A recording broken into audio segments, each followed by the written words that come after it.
Assalamualaikum warahmatullahi wabarakatuh. Untuk pertemuan kali ini kita akan membahas tentang pembebanan lalu lintas atau pemilihan rute atau trip assignment ya. Ini untuk pengertiannya, jadi pembebanan lalu lintas atau trip assignment adalah suatu proses di mana permintaan perjalanan yang didapat dari tahap distribusi dibebankan ke jaringan jalan. Kemudian untuk tujuan dari pembebanan lalu lintas atau trip assignment ini adalah untuk mendapatkan arus di ruas jalan dan atau total perjalanan di dalam jaringan yang akan ditinjau. Kemudian dalam tahap pemodelan ini terjadi interaksi langsung yaitu antara permintaan atau demand dan penyediaan atau supply yang nanti hasilnya akan dijadikan sebagai ukuran dalam penilaian kinerja jaringan jalan akibat adanya perubahan permintaan atau penyediaan tadi. Kemudian untuk model pemilihan rute, di sini ada beberapa tingkat kondisi keseimbangan pada sistem transportasi. Yang pertama ada keseimbangan jaringan jalan. Jadi setiap pelaku pergerakan itu mencoba mencari rute terbaik dengan meminimumkan biaya perjalanan. Bisa jadi ini mencari rute terpendek ya dari setiap ruas jalan. Kemudian yang kedua keseimbangan jaringan multimoda. Jadi setiap pelaku pergerakan mencoba meminimumkan biaya perjalanan dengan memilih moda transportasi ya dan rute tertentu yang sesuai dengan budgetnya sehingga, apa namanya, moda yang dipilih dan rute tertentu itu bisa mencapai, keseimbangan. Kemudian yang ketiga ada keseimbangan sistem, di sini dilihat dari moda, tujuan, dan waktu. Jadi nilai biaya perjalanan konsisten dengan arus yang terjadi pada semua sistem jaringan. Nah, ini untuk struktur pemilihan rute. Yang pertama ada matriks asal tujuan ya, MAT. Di sini sebagai permintaan, kemudian jaringan ini sebagai penyediaan, kemudian di sini ada kriteria memutuskan ya. Jadi bisa dilihat dari jaraknya, waktu tempuhnya, kemudian apa namanya kemacetan dan lain sebagainya, sehingga nanti dari kriteria memutuskan ini dipilihlah rute terbaik ya, sehingga nanti didapat arus atau total biaya perjalanan. Kemudian selanjutnya ada kriteria pemilihan rute, ini yang tadi. Jadi beberapa faktor yang dipertimbangkan dalam pemilihan rute, yang pertama ada waktu tempuh ya. Jadi, waktu tempuh yang, pendek itu akan, apa namanya, banyak yang akan memilih rute tersebut. Kemudian yang kedua ada jarak, semakin pendek, jarak suatu perjalanan atau suatu rute, maka rute itu yang akan terpilih. Kemudian yang ketiga ada jumlah persimpangan yang dilalui.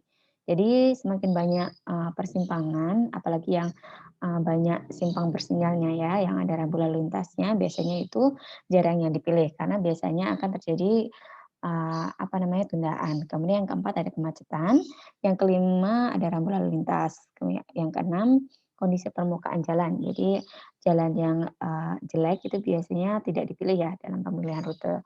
Kemudian yang ketujuh ini ada keselamatan. Kemudian selanjutnya ada tingkat penyederhanaan. Di sini model sebagai usaha untuk menggambarkan fenomena tertentu tidak terlepas dari asumsi penyederhanaan. Kemudian untuk hasil penyederhanaan berupa komponen pemodelan pembentukan lalu lintas. Ini terdiri dari yang pertama ada spesifikasi jaringan, kemudian yang kedua ada spesifikasi MAT, matriks asal tujuan, kemudian yang ketiga ada spesifikasi pergerakan arus, yang keempat ada problem rute terpendek, dan kelima algoritma dalam pencapaian prinsip perutean. Kemudian selanjutnya adalah prinsip perutean. Di sini prinsip khusus dalam pembebanan adalah menggambarkan kondisi akhir hasil pembebanan dan yang mungkin terjadi berdasarkan perilaku pengendara pada umumnya. Di sini ada prinsip Wardrop.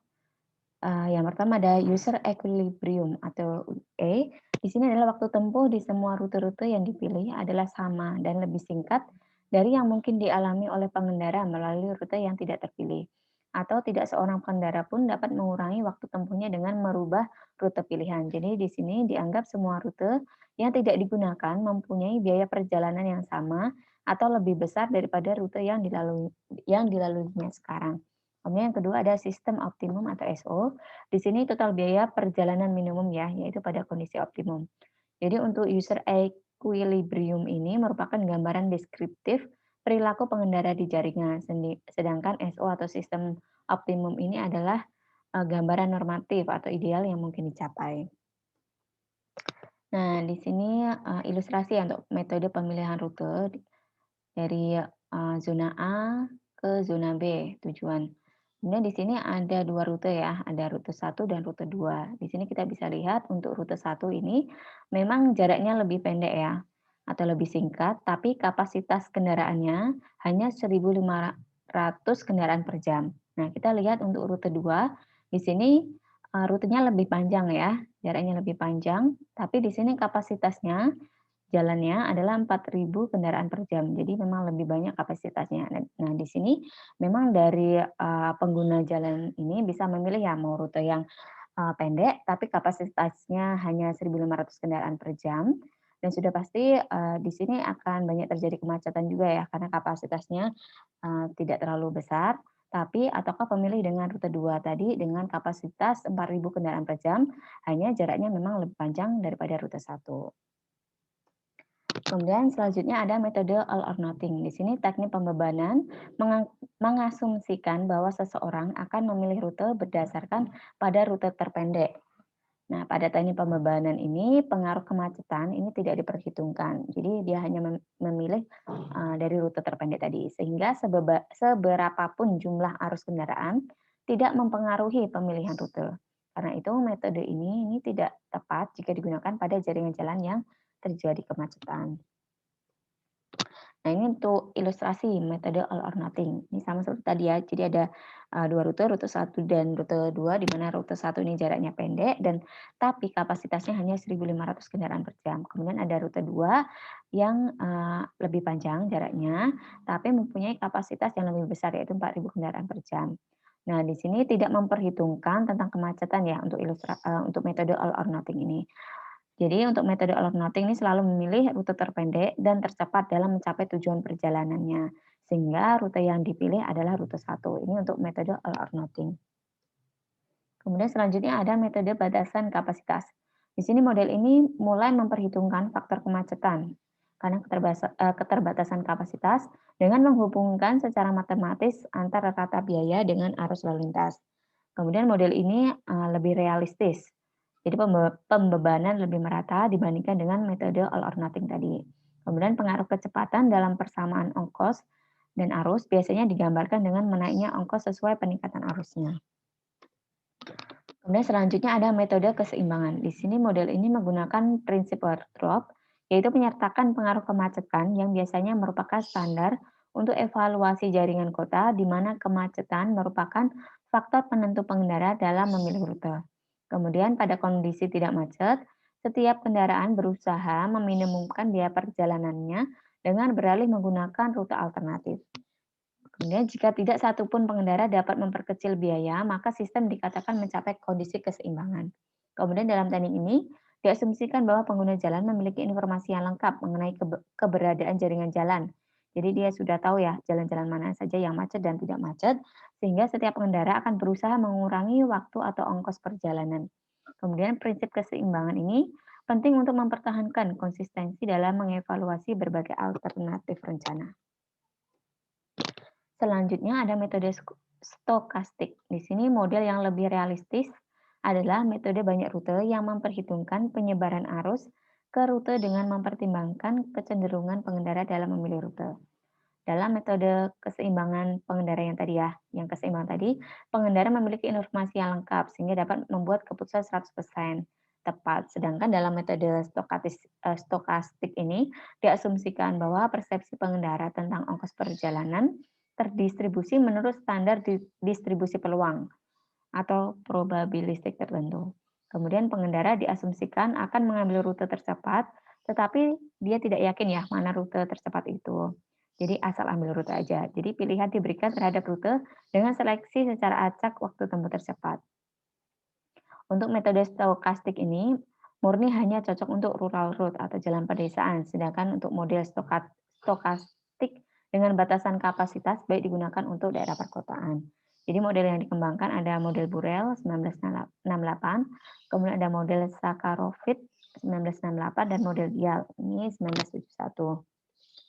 Nah, kita lanjut ke contoh perhitungan ya untuk user equilibrium atau UE, dan sistem optimum untuk SO. Tadi sudah kita bahas di depan ya untuk pengertiannya. Nah, ini di sini ada soal ya, di sini ada zona O dan zona D. Jadi zona asalnya O, kemudian zona tujuannya ada zona D, kemudian di sini ada pilihan 3 ya, ada 3 pilihan rutenya.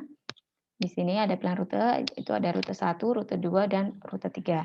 Kemudian untuk rute 1 ini ada persamaannya ya, C1 sama dengan 1 plus 3V1, di mana C1 ini adalah biaya, 1 plus 3V1 jadi 1 plus 3 dikalikan V-nya ini adalah arus pada ruas rute 1 tadi. Kemudian untuk rute 2, yaitu C2 sama 2 plus V2. V2-nya ini adalah arus pada ruas rute 2. Kemudian rute 3 adalah C3 plus 3 plus 2V3. Nah, di sini ada TOD. TOD ini adalah jumlah pergerakan antara zona asal O menuju ke zona tujuan D. Kemudian di sini soalnya adalah hitung arus dan total biaya pada setiap ruas dengan cara UE dan SO. Oke, solusinya. Yang pertama kita mengerjakan dengan cara UE dulu ya, atau user equilibrium. Nah, syaratnya adalah C1 sama dengan C2 sama dengan C3. Dan V1 plus V2 plus V3 sama dengan TOD, di mana tadi TOD-nya adalah 20 nilainya. Nah, kita cari dulu ya. Jadi yang pertama kita samakan dulu antara C1 sama dengan C2. Kemudian yang kedua nanti adalah C2 sama dengan C3. Nah, di sini nanti kita akan menyamakan dulu ya untuk yang V2 di sini, karena nanti yang pertama kita hilangkan adalah atau kita cari adalah nilai V2-nya dulu.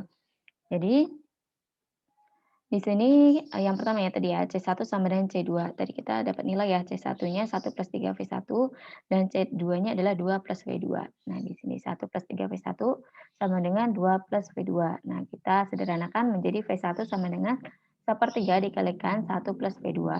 Kemudian C2 plus C2 sama dengan C3. Nah, ini sama caranya. Nah, C2 di sini 2 plus V2, C3-nya adalah 3 plus 2V3. Nah, ini didapat nilai V3 sama dengan setengah dikalikan minus 1 plus V2. Nah, di sini kan sama, sama-sama V2 ya, yang di dalam kurung. Kemudian untuk V1 plus V2 plus V3 sama dengan 20. Nah, ini kita masukkan ya, nilai V1-nya ini ya tadi ya, jadi 1/3 dikalikan 1 plus V2, kemudian V2-nya sudah sama ya nilainya, V2 plus V3-nya adalah setengah dikalikan minus 1 plus V2, sama dengan 20, sehingga nanti didapat nilai V2-nya adalah 11. Kemudian V1-nya kita masukkan ya, 1/3 dikalikan 1 plus V2. V2-nya udah ketemu tadi nilai 11, sehingga didapat nilai V1-nya adalah 4. V3-nya sama ya, kita masukkan setengah kali minus 1 plus V2. Jadi dapat nilai V3-nya adalah 5. Kemudian kita kembali ke C1. C1 tadi rumusnya adalah 1 plus 3V1. Nah, karena V1 udah ketemu ya nilainya, jadi langsung dimasukkan saja. Jadi 1 plus 3 dikalikan V1-nya 4 sama dengan 13. C-nya C2 dan C3 sama caranya, sehingga nanti nilainya sama ya. Yang didapat adalah 13. Nah, karena C1 sama dengan C2 sama dengan C3 nilainya sama, sehingga di sini sudah memenuhi syaratnya untuk UE ini. Kemudian selanjutnya untuk cara SO, di sini syaratnya adalah ini rumus yang digunakan ya, C sama dengan sigma CV dikalikan V. CV ini adalah hubungan antara biaya dan arus ya pada ruas jalan O dan D tadi dikalikan V ini. Dan nilai V1 plus V2 plus V3 sama dengan TOD sama dengan 20, sama kayak tadi. Nah, di sini kita cari nilai C ya. C tadi kan ada C1, C2, dan C3 ya. Nah, di sini karena rumusnya C1 dikalikan V1 plus C2 kali V2 plus C3 kali V3. Nah, yang ini C1-nya tadi nilainya adalah 1 plus 3V1. 1 plus 3V1 dikalikan V1 ya, karena tadi C1 kali V1. Ini nilai untuk C1 dikalikan V1. Plus C2 kali V2. C2-nya adalah 2 plus V2 dikalikan V2 plus C3 kali V3. C3-nya nilainya adalah 3 plus 2V3 dikalikan V3. Kemudian ini kita tulis lagi ya, yang tadi V1 plus V2 plus V3 sama dengan TOD sama dengan 20. Nah, dari nilai ini kita bisa sederhanakan nilai V1-nya, kita pindah ruas menjadi 20 dikurangi V2 dikurangi V3. Kemudian dari ini semua kita masukkan ya, ke dalam nilai C ini. Jadi kita masukkan ke sini nilainya sehingga nilai C sama dengan 1 + 3 dikalikan V1. Nah, V1-nya kita udah dapat ini tadi ya, penyederhanaan tadi. Sehingga dikalikan V1 sama dengan 20 minus V2 minus V3. Kemudian dikalikan V1. Ini ya, dikalikan V1 berarti kita tulis lagi sama. Dikalikan 20 minus V2 minus V3 plus 2 plus V2 dikalikan V2. Ini nilainya sama karena tidak ada penyederhanaan untuk V2 dan V3. Begitu pula dengan V3 ini plus 3 plus 2 V3 dikalikan V3. Nah, dari sini kita hitung semua ya. Kemudian setelah disederhanakan, maka nilai akhirnya untuk persamaan C adalah ini. Nah, kemudian ketika kita udah dapat nilai C ini, untuk SO ini minimumkan C dengan cara menurunkan ya antara harga C ini dengan nilai V-nya. Nah, di sini karena variabelnya hanya ada V2 dan V3 ya, sehingga di sini kita sederhanakan dulu atau kita turunkan dulu yang V2-nya. Nah, kita lihat di sini tadi. Nah, kita lihat yang ada V2-nya. Nah, selain V2, kita anggap 0 ya. Jadi di sini karena nggak ada variabel V2, maka di sini 0. Kemudian di sini ada V2, kita turunkan. Jadi minus 119. Kemudian yang ini tidak ada variabel V2, berarti nilainya 0. Kemudian di sini ada V2-nya ya. Jadi ketika ini diturunkan menjadi 6 V3. Jadi ini 6 V3. Kemudian yang ini 4 V2 kuadrat. Jadi kita bisa turunkan menjadi 2 kali 4 ya, jadi 8 V2. Kemudian yang ini karena tidak ada variabel V2, jadi tidak bisa diturunkan. Di sini nilainya 0. Sehingga untuk persamaan atau turunan dari V2 ini adalah minus 119 plus 6 V3 plus 8 V2 sama dengan 0. Ini untuk persamaan 1. Kemudian untuk persamaan 2, kita turunkan yang ada variabel V3-nya. Nah, di sini ini tidak ada variabel V3, berarti ini 0, ini juga 0. Nah, ini ada variabel V3, berarti kita turunkan menjadi minus 118. Nah, ini juga ada variabel V3-nya ya. Jadi plus 6 V2, V3-nya hilang. Ini tidak ada variabel V3, berarti nilainya 0. Kemudian yang ini ada variabel V3, jadi kita tinggal turunkan menjadi 2 kali 5 ya, berarti 10 V3. Nah, ini untuk persamaan 2, nilainya adalah minus 118 plus 6 V2 plus 10 V3 sama dengan 0. Nah, ini untuk persamaan 2. Nah, ini kan masih belum, rapi ya, di sini V3 di sini V2 di sini, dan V3 di sini. Sehingga nanti kita pindah ruas ya, jadi yang minus ini kita pindah ke ruas kanan sehingga nanti nilainya positif. Kemudian kita, V2 kita, ajukan ke kiri, ke ruas kiri sehingga nanti didapat nilai ini. Jadi yang pertama, kita samakan dulu nilai V2-nya. Di sini kan V2-nya nilainya 8 dan di sini 6. Jadi yang ini ruas 1 ini atau persamaan 1 kita kalikan dengan 3 dan persamaan 2 dikalikan dengan nilai 4 sehingga nanti didapat nilai ini, persamaan ini. Kemudian, nah ini tadi ya, sama. Kemudian, kita kurangi ya persamaan 3 dan persamaan 4 sehingga nanti V2-nya hilang dan kita dapat nilai V3. Nah, di sini langsung ya, V3 didapat nilai 5,23. Kemudian kita substitusi lagi ke persamaan 3 ya, nilai V3-nya.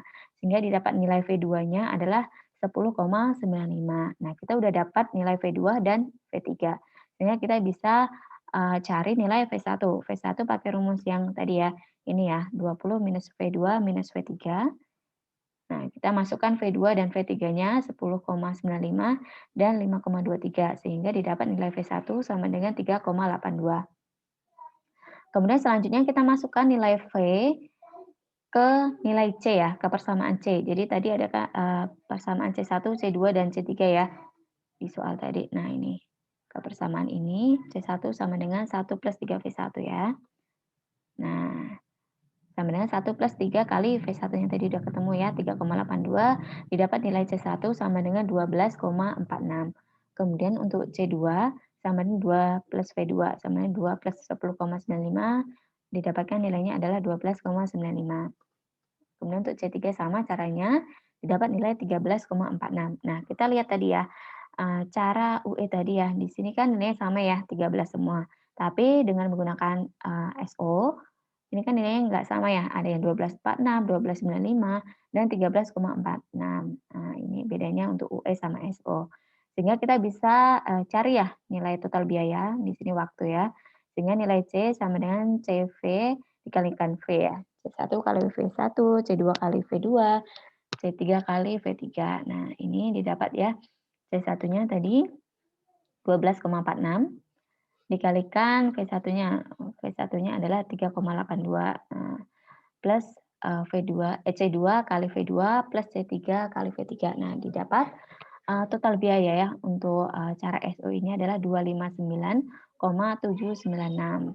Nah, kemudian untuk hasil dengan UE ini sama caranya C kali V. Jadi C1 kali V1, C2 kali V2 ditambah C3 kali V3. Nah, menggunakan yang ini ya, C1, kemudian V1-nya adalah ini, C2, V2-nya ini, C3-nya ini, kalikan ini.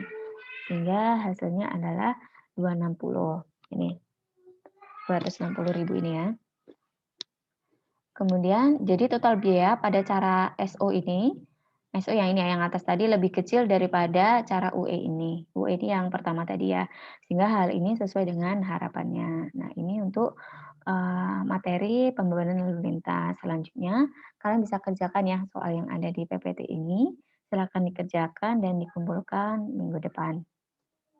Oke, mungkin ini saja yang bisa saya sampaikan. Kita lanjut lagi ke materi selanjutnya. Untuk hari ini saya cukupkan sekian. Wassalamualaikum warahmatullahi wabarakatuh.